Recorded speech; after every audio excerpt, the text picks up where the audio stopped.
శ్రీకర్, ఏంటి నాన్న? పెళ్లి పందిరి కూడా సిద్ధమవుతుంది. అవనిని దగ్గర చేసుకోవడానికి దూరం చేసుకోవడానికి మధ్య ఒకే ఒక్క ఘట్టం మిగిలింది. ఆ ఘట్టం కూడా పూర్తయిపోయింది అంటే నువ్వు మరో ఆడపిల్లకి భర్తవైపోతావు. అవని నీకు శాశ్వతంగా దూరం అయిపోతుందిరా. అక్షయ్ ఇప్పటి వరకు రాలేదు, ఎప్పుడు వస్తుందో తెలీదు. అక్షయ్ గురించి ఆలోచించడం మానేసి అవనిని దగ్గరకు చేసుకోవడం వలన నీకు మంచి భవిష్యత్తు ఉంటుందిరా. అవకాశం, సమయం ఇంకా నీ చేతుల్లోనే ఉన్నాయి శ్రీకర్.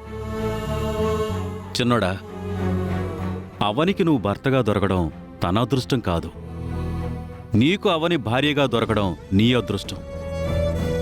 ఇది నేను ఎప్పుడైనా ఎక్కడైనా ఎంత మందిలోనైనా సరే చెప్పగలను. మీ అమ్మేమో ఈ పెళ్లిని తన పంతంతో జరిపిస్తుంది, మాయ తన స్వార్థం కోసం చేసుకుంటుంది, నిహారిక వాళ్ళు కానుకల కోసం ఆశపడుతున్నారు. ఇక నాది మీ నాన్నది ఒకటే పరిస్థితి. పేరుకు మగాళ్ళం, పెత్తనం అంతా ఆడవాళ్లదే. ఈ పెళ్లి కరెక్ట్ కాదు, ఎలాగైనా ఆపాలి అని పోరాటం చేసే ఏకైక వ్యక్తి మాత్రం అవనే. ఈ కుటుంబ పెద్ద దిక్కుగా మీ అమ్మ 10 ఏళ్లకు న్యాయం జరిపించి ఉండొచ్చు, కానీ ఈ కుటుంబంకు న్యాయం చేసింది మాత్రం ఆ మహాతల్లి అవనే. ఎన్ని కష్టాలు, ఎన్ని బాధలు, ఎన్ని త్యాగాలు పాపం. అయినా సరే అవనంటే అందరికీ చిన్నచూపే. అవనిని వదులుకోకు చిన్నోడా, మంచి జీవితాన్ని కోల్పోతావు. ఏ నిర్ణయం తీసుకుంటావు శ్రీకర్? అవని అమ్మవారి ఆభరణాలను తీసుకురావడానికి వెళ్ళింది కదా, తనొచ్చి అమ్మను ప్రాణగండం నుంచి కాపాడిన తర్వాత అవని విషయంలో మంచి నిర్ణయమే తీసుకుంటాను. నా ప్రాబ్లం అక్షయ. అక్షయే లేనప్పుడు అవనిని ఇబ్బంది పెట్టవలసిన అవసరం లేదు.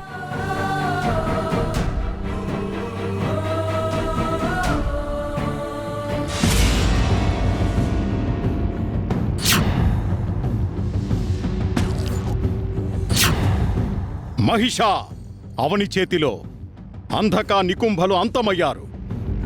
ఇక నా ఆశలన్నీ నీ మీదనే. నువ్వెలాగైనా వాళ్ళని అంతం చేయి. వారికి అమ్మవారు తోడుగా నిలబడినట్టుంది, అందుకే వారు విజయులయ్యారు. నువ్వు మాత్రం వారిని అడ్డుకో, ఆభరణాలు వారికి దక్కనివ్వకో.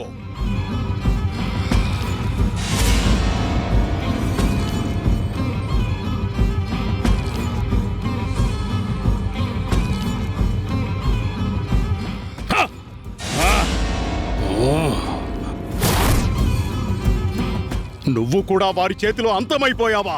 నీ మీద నమ్మకం ఉంచి ఎంతోసేపు కాలేదు, ఇంతలోనే ఈ విధంగా జరిగిపోయిందా? కాపాలిక, ఈ దినం మా పాలిట వరమవుతుందని ఆశపడుతున్నా. మరెందుకిలా వ్యతిరేకంగా జరుగుతోంది?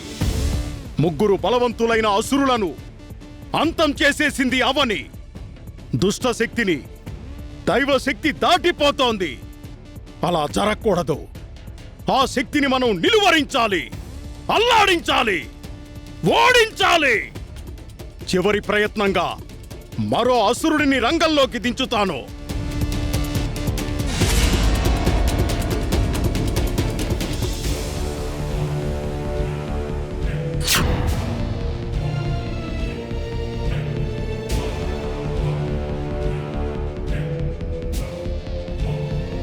అవని వాళ్లకు భూమి మీద గాని గాలిలో గాని దొరికే ఎటువంటి ఆయుధాలతోనూ నిన్ను అంతం చెయ్యకుండా పూజలు చేస్తాను. నిన్ను నాశనం చెయ్యడం, వాళ్ల వశం కాకుండా నీకు శక్తినిస్తాను. నువ్వు ఖచ్చితంగా వాళ్లను అంతం చెయ్యగలుగుతావు.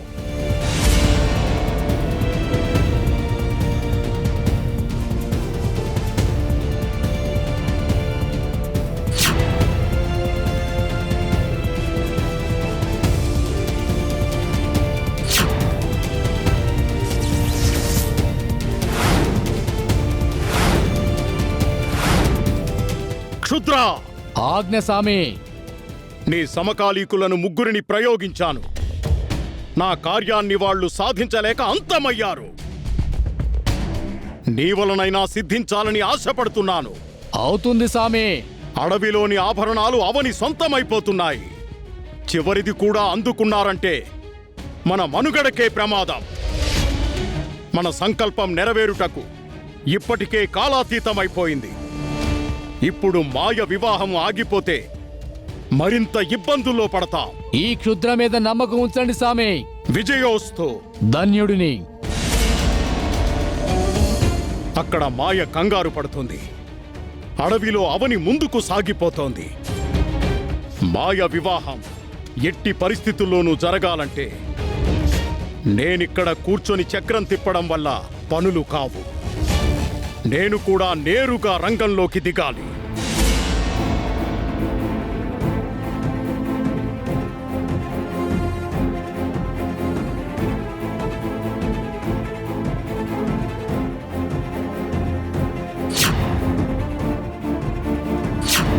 హా!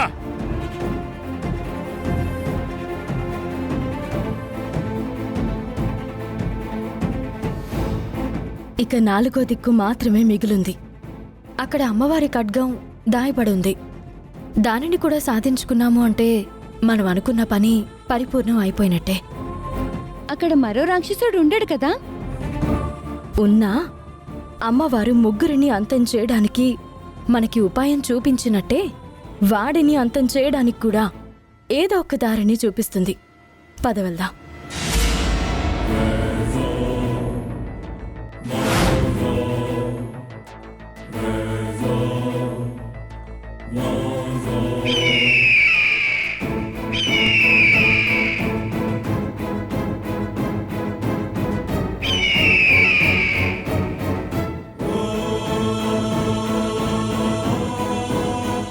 ఎవరొస్తారో రండి.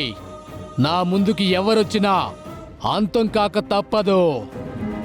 నా గురువు ఆజ్ఞానుసారం నా ఎదురు ఎవరొచ్చినా ప్రాణాలతో వదలను.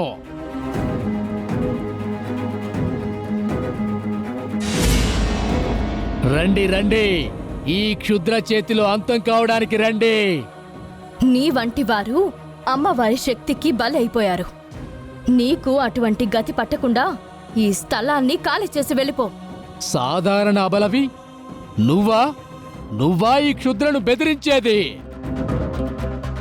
చిన్న పెద్ద ఆడ మగ తేడా లేకుండా అంతం చేసేదను. నీ వల్ల కాదు.